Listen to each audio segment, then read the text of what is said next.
What's up, guys? World's slowest painter here. Today we're doing Berserkers of Skallathrax, who will have the honor of being the first non-chaos, undivided warband on my channel. As for the build, I've prepared few bits from Zerker's kit, and the pointing arm is from Intercessors. I also have some printed parts, because of course I do. Yes, we're making this guy incarnate Apothecary. This warband doesn't have much unique about them, and making a dude with a chain weapon and a gun would be kinda lame, so that's how I've made him more interesting. Much less conversions this time. I've just used some putty to change the angle of the arm so it sits slightly more inwards, and added small blob on his neck to make it fit better. And that's how he looks dry-fitted. Your life literally is as valuable as a summer ant. I've started painting with primer. At first I went for black, but then I've realized that gray would be better in this case, so I've added few drops of white. Color scheme of this warband is basically just World Eaters, but darker. For the main color, I took some Asmodeus red and mixed it up with thinner in a shot glass. I will be using an airbrush just because it's the easiest way for me to get perfectly smooth coat of paint. If you don't have one, you can get similar results with a brush and decently thin paint, although it's going to take a bit more effort.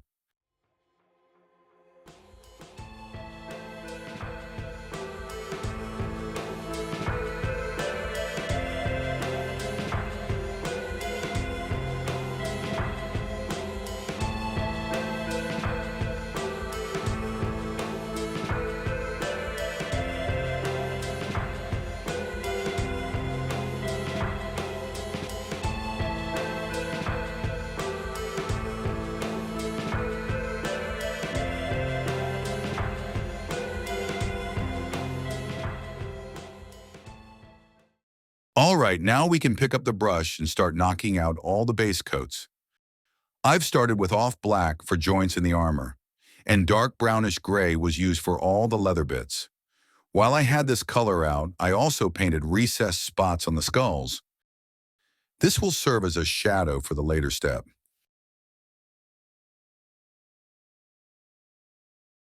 Three thin coats of ivory for the Apothecary symbol, and now we're going back to the skulls. I'm just painting over it while leaving some dark gray still visible to define the details. I've made some mistakes, so I've went back to the gray to make few touch-ups. And just like that, we're actually done with bony bits. Now we can move on to the metallics. I've started with going over all the elements that I felt like should be silver with gunmetal. When it comes to the trim, I wasn't 100% sure which color I should choose, so I've made a little paint swatch to see which one of my bronzes and coppers work the best. And I've ended up with Spartan bronze. I did find that undercoating it with silver makes it cover a hell of a lot easier and keeps it vibrant. So that's what we're going to do.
Now it's time for what has recently become my favorite step, manual shading.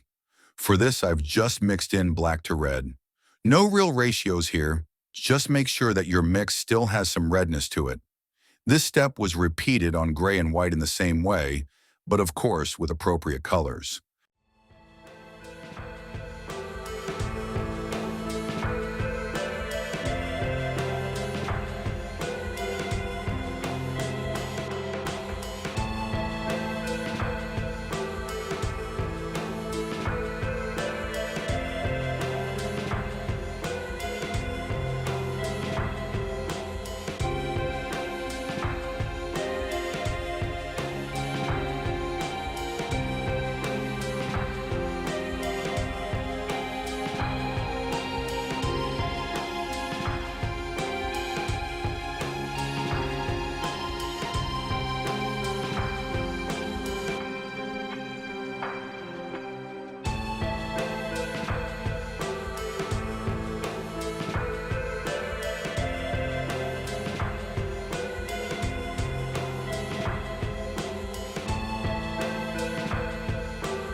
For metals, we're going to keep it classic with washes, black for silver and brown for bronze.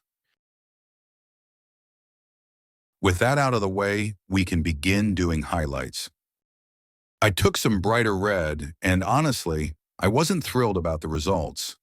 Color felt off, and it took really long with the poor coverage of this paint.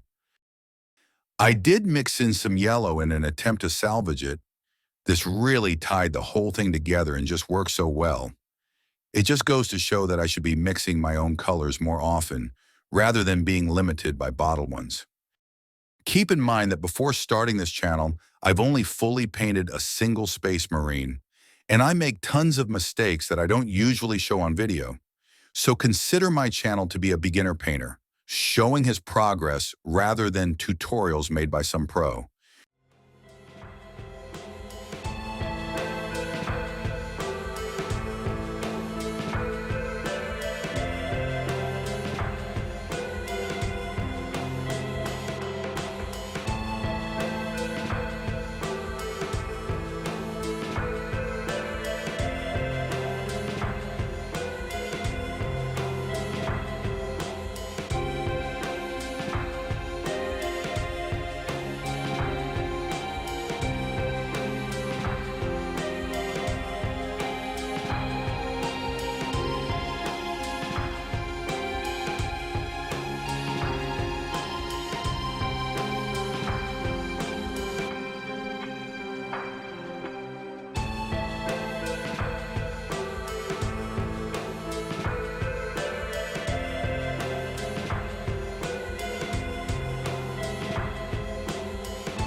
And now for the thing I've been putting off this whole video, the screen on his drill hand thingy.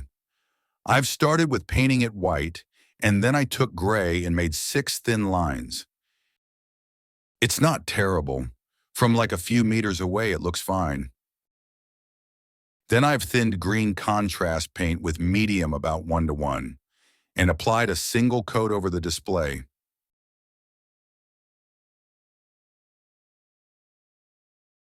Maybe the second one.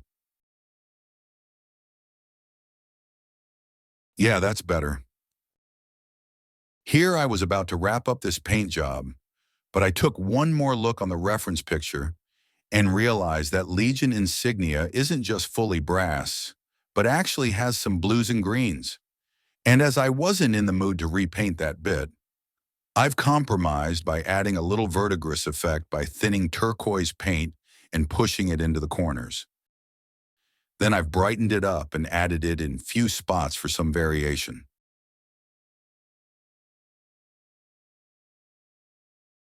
And with that, I've called it done.